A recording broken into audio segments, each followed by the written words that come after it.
কোটি অর্থাৎ 18 কোটি মানুষের মাতার তাজ, সর্বোচ্চ সম্মানের অধিকারী, তাদের নামে আজকে এই অভিযোগ, মিথ্যা বানোয়াট অভিযোগ দিয়েছে। সম্মানিত উপস্থিতি, আলেমরা দুর্নীতি করে না, আলেমরা মানুষকে ভালোবাসতে জানে, কথা কোন ঠিক কিনা? আলেমরা এতিমের পাশে দাঁড়ায়, এতিমকে সাহায্য করে, গরিবকে সাহায্য করে। দেখেন, এই বাংলাদেশের মধ্যে অসহায় এতিম যাদের মা মারা যায়, বাবা মারা যায়, তাদেরকে লেখাপড়া করা দিতে পারে না। এই বাংলাদেশের কওমি উলামায়ে কেরাম কওমি মাদ্রাসা প্রতিষ্ঠিত করে ওই কওমি মাদ্রাসার সাথে গরিবের একটা ফান্ড করেছে, এবং এতিমখানা একটা ফান্ড করেছে। যেই সমস্ত সন্তানদের মা বাবা নাই, অসহায়, সাহায্য করার মতো কেউ নেই, তাদের জন্য একটা ফান্ড তৈরি করেছে মাদ্রাসার। এবং যাদের অসহায় বাবা মারা গেছে, ইনকামের সোর্স নাই, এই সন্তানকে আপনি শিক্ষা দিবেন কিভাবে? এখন বর্তমানে একটা সন্তানের পিছনে 3 থেকে 4 হাজার টাকা খরচ হয়, লেখাপড়া করাইতে 3 থেকে 4 হাজার টাকা খরচ হয়। তো ওই টাকা সে, বাবা নাই, ইনকামের সোর্স নাই, এখন মা কোথায় থেকে সংসার চালাবে, নাই সন্তানকে লেখাপড়া করাইবে? উলামায়ে কেরাম মাদ্রাসার সাথে দুইটা বিভাগ করেছেন, একটা হচ্ছে এতিমখানা আর একটা হচ্ছে গরিব অসহায়দের জন্য একটা ফ্রি খাবারের ব্যবস্থা করেছেন, থাকা খাওয়া সব ব্যবস্থা করেছেন। যেই মহল্লার মধ্যে, যেই ডিস্ট্রিক্টের মধ্যে, যেই থানার মধ্যে, যে গ্রামের মধ্যে অসহায় এতিম পাওয়া যাবে, তাদেরকে মহব্বত, ভালোবেসে, আদর দিয়া তাদেরকে মাদ্রাসায় ভর্তি করাই কোনো টাকা লাগে না, এবং তাদেরকে আদর মহব্বত দিয়ে তাদেরকে খাওয়ার ব্যবস্থা করা হয় এবং তাদেরকে সুশিক্ষা দেওয়া হয়, একটা টাকাও লাগে না। আমরা গরিবের পাশে দাঁড়াই, এতিমের পাশে দাঁড়াই, মানুষের কাছে ভিক্ষা করি, মানুষদেরকে ইনভাইট করি এতিমকে সাহায্য করার জন্য, গরিবকে সাহায্য করার জন্য। লক্ষ লক্ষ ইতিম আছে মাদ্রাসার মধ্যে, লক্ষ লক্ষ গরিব আছে মাদ্রাসার মধ্যে। ওই সমস্ত গরিব এবং ইতিমদেরকে সরকার সাহায্য করতে পারবে?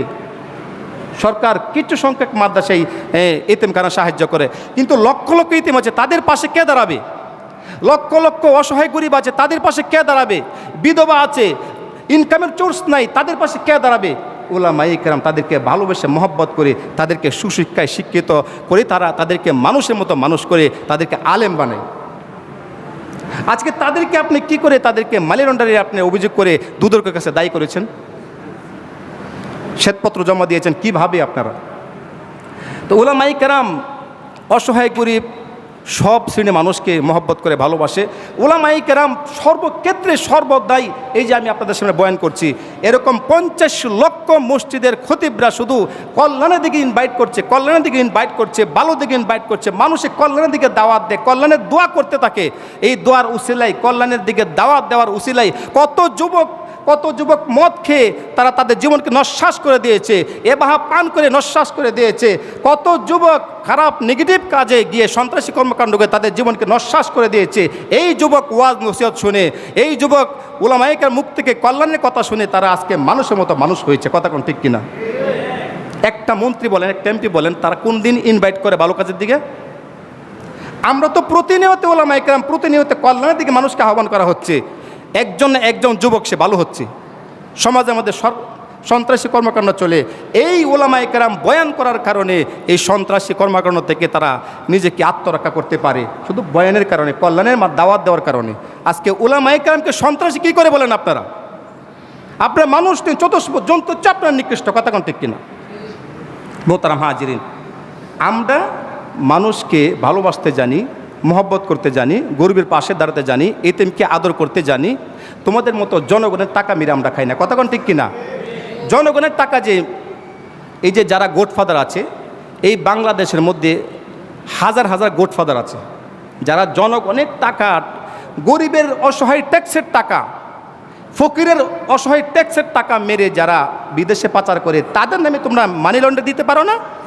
তাদের নামে তোমরা লিস্টি করতে পারো না? অসহায় উলামায়ে কেরাম তোমরা লিস্টি করে অভিযোগ দায়ী করেছে দুদকের কাছে।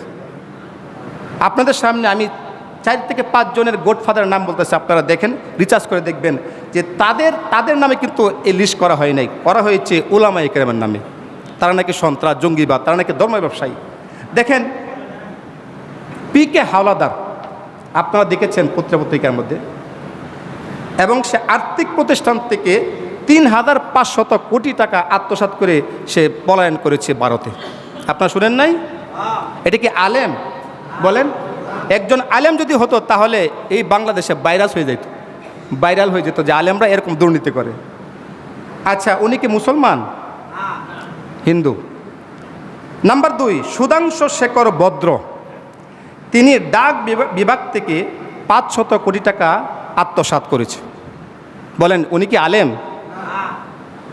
নাম্বার 3, এসকে সুর, বাংলাদেশ ব্যাংক থেকে 1000 কোটি টাকা তিনি আত্মসাৎ করেছেন। উনি কি আলেম? আলেম নয়, উনিও একজন হিন্দু। নাম্বার 4, ওসি প্রদীপ কুমার, তিনি বাংলাদেশ পুলিশের ডিপার্টমেন্টে আছে, তিনি 300 কোটি টাকা তিনি লুটপাট করেছে এবং অগণিত মহিলাদেরকে দর্শন করেছে। এছাড়াও 16 বছরে পাচার হয়েছে 11 লক্ষ কোটি টাকা বাংলাদেশ থেকে। এখন বলেন, এই যে নামগুলি বললাম আপনাদের সামনে, এরা একজনও আলেম না, সবাই অন্য ধর্মের লোক। এইগুলির নামে তখন লিস্টি হলো না, এদের নামে কেন মানি লন্ডারিংয়ের লিস্টি হলো না? তোমরা উলামায়ে কেরামের নামে লিস্টি করো।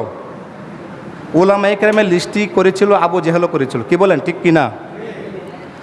হ্যাঁ, এরপরে ফেরাউনও করেছিল। এই ফেরাউনকে হযরত মূসা আলাইহিস সালাম তিনি কম দাওয়াত দেননি, শুধু দিনের জন্য ইনভাইট করেছে, বারবার ইনভাইট করেছে, কিন্তু এরপরে ফেরাউন মূসাকে মারার জন্য, আল্লাহর আলোকে নিভিয়ে দেওয়ার জন্য তৎপর শুরু করে দিয়েছে। নমরুদকে ইব্রাহিম আলাইহিস সালাম কম দাওয়াত দেননি, এরপরেও নমরুদ ওই ইব্রাহিমকে সন্ত্রাস বলে, জঙ্গিবাদ বলে।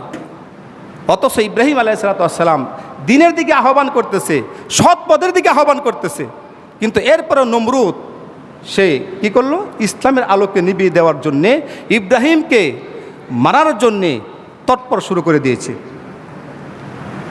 আবু জেহেল বারবার আমাদের বিশ্বনবী রহমাতুল্লিল আলামিন তিনি দিনের দিকে ইনভাইট করেছেন, এরপরে নবীকে মারার জন্য উৎপাত শুরু হয়েছিল, নবীকে মারার জন্য পাগল হয়ে গিয়েছিল, কিন্তু নবী তো কম দাওয়াত দেননি, মুসা আলাইহিস সালাম তো কম দাওয়াত দেননি, ইব্রাহিম আলাইহিস সালাম তো নমরুদকে কম দাওয়াত দেননি, কিন্তু সে দাওয়াতে কোনো কাজে আসে নাই।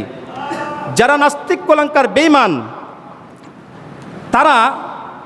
তাদেরকে আল্লাহ রাব্বুল আলামিন দুনিয়াতে এমন বিচার করবেন যেই বিচারের কারণে ইতিহাস হয়ে থাকবে, কথা কোন ঠিক কিনা?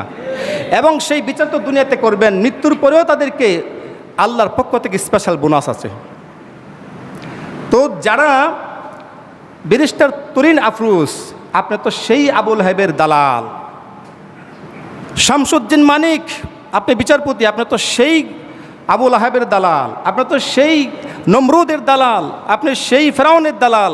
ফেরাউনকে আল্লাহ রাব্বুল আলামিন যেরকমভাবে পানিতে ডুবে লাঞ্ছিত বঞ্চিত করে দুনিয়া থেকে বিদায় দিয়েছিলেন, আল্লাহ রাব্বুল আলামিন নমরুদকে যেরকমভাবে 400 বছর পর্যন্ত আহত মশার মাধ্যমে তাকে ধ্বংস করে, 400 বছর তাকে শাস্তি দেওয়ার পরে ধ্বংস করে দিয়েছিলেন, আল্লাহ রাব্বুল আলামিন আবু জেহেলকে যেরকমভাবে 2জন শিশুর মাধ্যমে তাকে ধ্বংস করে দেওয়া হয়েছিল, তদ্রূপভাবে তরিন আফরোজ, তদ্রূপভাবে শামসুদ্দিন মানিক, তুমি বিচারপতি হয়েছ, তোমার ইসলাম সম্পর্কে জ্ঞান নাই।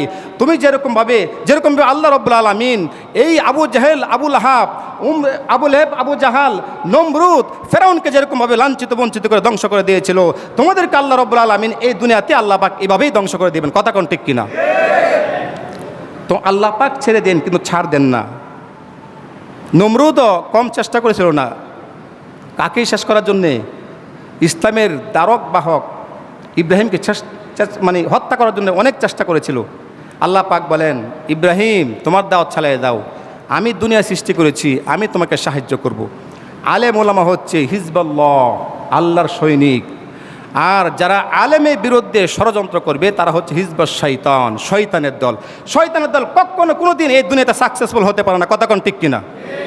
মোহতারাম হাজিরিন, এই জন্য খুব দুঃখ লাগে। তাদের মাকসাদটা কি? উলামায়ে কেরামের পিছনে কেন লাগে তারা? উদ্দেশ্যটা কি? তাদের কয়েকটা উদ্দেশ্য আছে।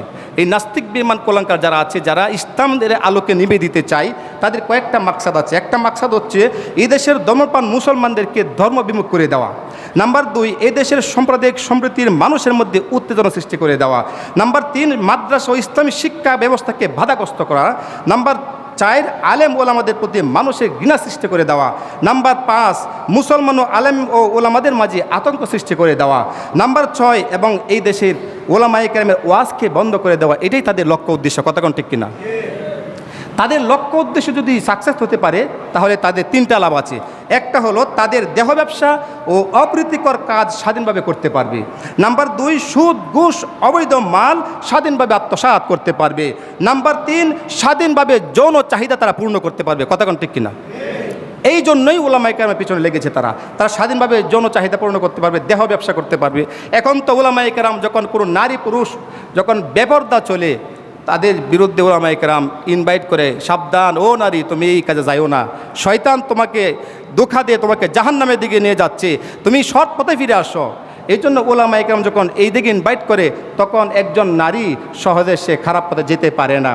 এখন ওই নাস্তিকটা চিন্তা করছে, ওই সমস্ত ওলামায়ে কেরামের আওয়াজ যদি বন্ধ করে দিতে পারি, তাহলে আমরা স্বাধীনভাবে বাংলাদেশে আমাদের স্বাধীনভাবে চলতে পারবো, দেহ ব্যবসা করতে পারবো, ঘুষ সুদ অবৈধ মাল আত্মসাৎ করতে পারবো। এর বিরুদ্ধে কিছু বলার কোনো কারো অধিকার নাই। এই জন্য তারা ওলামায়ে কেরামের পিছনে লেগেছে, কথা কোন ঠিক কিনা? মোহতারাম হাজিরিন, এই জন্য আমাদের ওলামায়ে কেরামের প্রবাসে কোনো বাড়ি নাই, লন্ডনে কোনো বাড়ি নাই, অস্ট্রেলিয়া কোনো বাড়ি নাই, আমেরিকা কোনো বাড়ি নাই। গডফাদারদের আমেরিকা বাড়ি আছে, লন্ডনে বাড়ি আছে, অস্ট্রেলিয়া বাড়ি আছে। ওই সমস্ত গডফাদাররা এত টাকা কোথায় থেকে পেল, সেই টাকার হিসাব আপনারা দেন। সেই টাকার ব্যাপারে আপনি মানি লন্ডারি বলেন না, তাদের লিস্টে আপনি করেন, তাদের লিস্টটি করে তাদের আইনের আওতায় এনে শাস্তি দেন। তাদেরকে শাস্তি দেওয়া উচিত, তাদের বিরুদ্ধে অভিযোগ দায়ের করা উচিত। তা না করে সাধারণ একজন আলেম 10,000 টাকা বেতন পায়, ওই নাকি মানি লন্ডারি করেছে, নাউজুবিল্লাহ। একজন আলেম 8,000 টাকা বেতন পায়, সে নাকি মানি লন্ডারি করেছে, লক্ষ লক্ষ টাকা সে আত্মসাৎ করেছে, নাউজুবিল্লাহ মিন জালিক। তার মাথার প্রবলেম, কেমন প্রবলেম, তার মাথার সমস্যা, যার কারণে এই সমস্ত কথা সে আলেমের বিরুদ্ধে বলতে বাধ্য হয়েছে। আল্লাহ পাক আমাদেরকে এই সমস্ত নাস্তিক থেকে আল্লাহ পাক আমাদেরকে হেফাজত করুক। মোহতারাম হাজিরিন, আল্লাহ পাক আমাদের সবাইকে আমরা যেন সতর্ক থাকতে পারি। আমাদের সেরে তাজ, এখন কোনো নবী আসবে না, সাহাবায়ে কেরাম আসবে না, তাবি আসবে না। এখন আমাদের সর্বোচ্চ সম্মানিত লোক ওলামায়ে কেরাম, তাদের পথ থেকে যারা বিচ্ছিন্ন হয়ে যাবে, তারা কখনো কোনোদিন সৎপথ পাবে না। তাদেরকে আপনারা ধরে রাখবেন, তাদের অনুসরণ করবেন, তাহলে আপনারা সৎপথ পাবেন, নাস্তিক্যবাদী হবেন না, এরকম বদ চরিত্র হবেন না, নেককার হতে পারবেন। কারণ উলামায়ে কেরামের ব্যাপারে আল্লাহ পাক নিজেই প্রশংসা করেছেন, ইন্নামা ইয়াখশাল্লাহু মিন ইবাদিহিল উলামা। উলামায়ে কেরাম হচ্ছে আমার একনিষ্ঠ বান্দা, আমার অনেস্ট বান্দা, তারাই আমাকে ভয় পায়। নবী করিম সাল্লাল্লাহু আলাইহি সাল্লাম বলেন, আল উলামা ওয়ারাসাতুল আম্বিয়া। উলামায়ে কেরাম হচ্ছে আমার ওয়ারিস, আমার মৃত্যু পরে তারাই ওয়ারিসদার হবে। অতএব যেখানে নবী প্রশংসা করেছেন, যেখানে আল্লাহ প্রশংসা করেছেন, সেখানে কোনো নাস্তিক কুলাঙ্গাররা এই আলেমের বিরুদ্ধে ষড়যন্ত্র করলে কোনো কিছু করতে পারবে না, কথা কোন ঠিক কিনা? আমাদের সাথে আল্লাহ আছে, ইন্নাল্লাহ মা'ানা, আল্লাহ আমাদের সাথে আছেন, আল্লাহ আমাদেরকে হেফাজত করবেন, আমাদের দিন আল্লাহ হেফাজত করবেন। আল্লাহ পাক বলেন, ইউরিদুনা লিইউতফিউ নূরাল্লাহি বিআফওয়াহিম ওয়াল্লাহু মুতিম্মু নূরিহি ওয়ালাউ কারিহাল কাফিরুন। এই পৃথিবীতে কোন নাস্তিক কুলাঙ্গাররা আল্লাহর আলোকে নিভাতে পারবে না। আমি আল্লাহ রব্বুল আলামিন পূর্ণরূপে আমার আলোকে উদ্ভাসিত করব, কথা কোন ঠিক কিনা? আল্লাহর আলো আল্লাহ হেফাজত করবেন, প্রসারিত করবেন। কোন নাস্তিক কুলাঙ্গাররা এই দেশ থেকে ইসলামকে বিচারিত করতে পারবে না, ইসলামকে ধ্বংস করতে পারবে না। আল্লাহ পাক আমাদের সবাইকে এই কথার উপর আমরা যেন দ্বীনের পথে থাকতে পারি, আমরা যেন ঈমান নিয়ে চলতে পারি, আমরা যেন অনেস্ট মানুষ হতে পারি, সেই তৌফিক যেন আল্লাহ পাক আমাদের সকলকে দান করেন। সবাই বলেন আমিন। ওয়া